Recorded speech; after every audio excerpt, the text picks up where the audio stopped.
खुदा बाप और बेटे और उल कुदस के नाम से आमीन। मेरे अज़ीज़ो, आइए हम खुदावंद अपने खुदा का शुक्र करें जिसने आज का ये खूबसूरत दिन हमारी ज़िंदगी में बढ़ा दिया।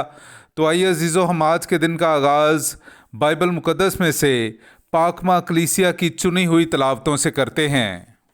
नैनवा के लोग अपनी बुरी रविश से बाज आए और खुदा ने उन पर तरस खाया।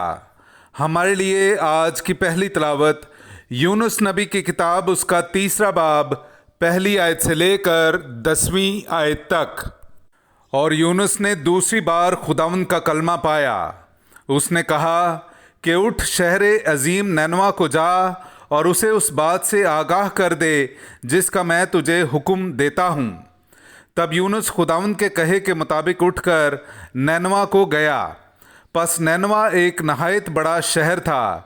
उसकी मुसाफत 3 दिन की राह थी। और यूनुस शहर में दाखिल होकर 1 दिन की राह जाने लगा और वो वाज करते हुए कहता था कि 40 दिन के बाद नैनवा बर्बाद किया जाएगा। और नैनवा के बाशिंदे खुदा पर ईमान लाए और रोज़े का ऐलान करके सब के सब, क्या अदना क्या आला, टाट से मुलब्बस हुए। और ये बात शाह नैनवा को भी पहुंच गई।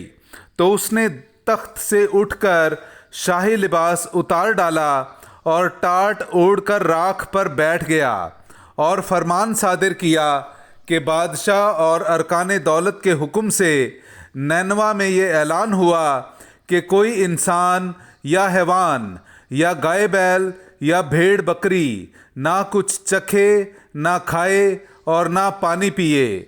अलावा इसके इंसान और हैवान टाट ओढ़ें और खुदावंद के हुजूर गिरिया उजारी करें और हर एक अपनी बुरी रविश और अपने हाथ के जुल्म से तौबा करे। शायद खुदा अपना इरादा बदले और पछताए और अपने कहरे शदीद से बाज आए और हम हलाक ना हों। जब खुदा ने उनकी ये हालत देखी कि वो अपनी अपनी बुरी रविश से ताइब हो गए हैं, तो खुदा उस अजाब से पछताया जो उसने उन पर लाने को कहा था और उसे लाया नहीं। पाक कलाम का पढ़ा और सुना जाना हम सब के लिए बाइस बरकत हो। खुदा का शुक्र हो। ए खुदावंद, अगर तू हमारी बदियों को याद रखे तो कौन ठहरेगा। मेरे अजीज़ो, आइए हम खुदावंद अपने खुदा की हम्द व तारीफ़ करें। मैं आपके सामने पढ़ूंगा ज़बूर नंबर 130, उसकी पहली से चौथी और फिर 7वीं से 8वीं आयत तक। ए खुदावंद, मैं गहराइयों में से तुझे पुकारता हूँ। ए खुदावंद, मेरी आवाज़ सुन। मेरी मिन्नत की आवाज़ पर तेरे कान मतवज्जो हों। ए खुदावंद, अगर तू बदियों का याद रखने वाला हो तो ए खुदावंद कौन ठहरेगा। लेकिन तेरे पास गुनाहों की मगफरत है ताकि अदब से तेरी इबादत हो। इस्राएल खुदावंद का ज़्यादा मुंतज़िर हो, क्योंकि खुदावंद के पास शफ़क़त है और उसके पास कसरत से फ़िदिया है। और वो इस्राएल का फ़िदिया देकर उसकी तमाम बदियों से उसे छुड़ाएगा। पाक कलाम का पढ़ा और सुना जाना हम सब के लिए बाइस बरकत हो। खुदा का शुक्र हो।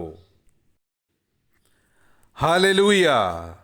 मुझे अपने कवायद के तरीक़ की तरबियत कर और मैं तेरे अजायबात पर गौर करूँगा। हालेलुया। मेरे अज़ीज़ो, आइए हम आज का इंजीली इक़्तिबास सुनते हैं। इंजील मुक़द्दस बामुताबिक मुक़द्दस लूका, उसका 10वां बाब, 38वीं आयत से लेकर 42वीं आयत तक। और जब वो जा रहे थे तो वो एक गांव में दाखिल हुआ और मार्था नामी एक औरत ने उसे अपने घर में उतारा। और मरियम नामी उसकी एक बहन थी और वो भी खुदावंद के पाँव के पास बैठकर उसका कलाम सुनती थी। मगर मार्था तरह तरह की खिदमत करने के तरद्दुद में थी। वो ठहर कर कहने लगी कि ऐ खुदावंद, तू ख्याल नहीं करता कि मेरी बहन ने खिदमत करने को मुझे अकेला छोड़ दिया है। बस उससे कह कि मेरी मदद करे। पर खुदावंद ने जवाब में उससे कहा, मार्था, ए मार्था, तू बहुत सी बातों के फ़िक्र तरद्दुद में है, مگر ایک ہی بات درکار ہے، پس مریم نے اچھا حصہ چن لیا ہے جو اس سے چھینا نہ جائے گا۔ پاک کلام کا پڑھا اور سنا جانا ہم سب کے لیے باعث برکت ہو۔ خدا کا شکر ہو۔